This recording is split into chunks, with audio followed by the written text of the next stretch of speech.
Mapagpalang araw sa lahat, share ko lang sa inyo itong gawa ko na black and gray pointillism. Ang pointillism po, yun po yung parang mga tuldok-tuldok o dot works kung tawagin. Minsan tinatawag din siyang whip tattoo. Sa ganitong pyesa, medyo kung ano lang po yung alam kong diskarte, yun lang po yung ginawa natin dito. Mabanggit ko lang din kasi dito sa Pilipinas, ang dami pong napakahusay na tattoo artist na gumagawa ng mga ganitong pyesa. Ganito yung pointillism po. Bali dito sa pyesa na to, ang gamit ko lang po 5RL.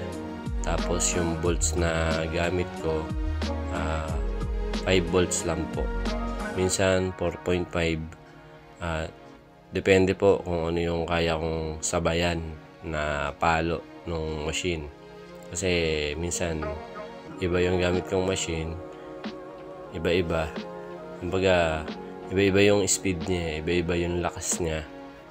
So, mas maigi po kung para sa akin mas maigi kung mababang volts po yung gagamitin. Kasi dun po ako sanay sa paggawa ng ganito, yung pointillism po. Dito sa Pilipinas may gumagamit dito ng solid block lang, tapos nakokontrol nila yung paano palabuin, paano gawing wash yung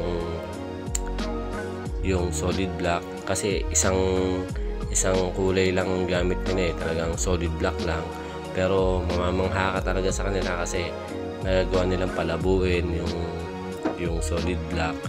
Yung alam mo yun, yung blending, yung transition, nagagawa nila kahit solid block lang yung gamit.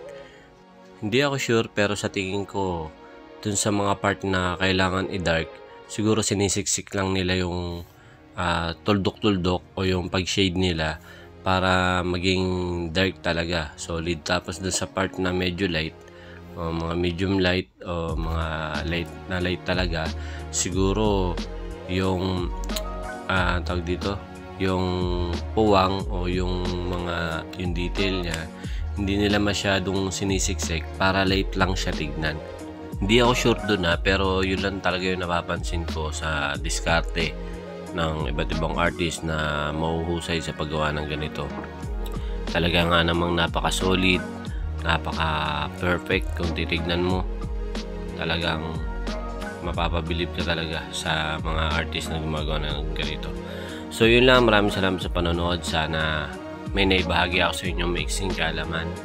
Subscribe po ng ating YouTube channel, Lance Galarpi Tattoo ang name ng ating channel. Hanggang sa mga susunod na video tutorial, maraming salamat.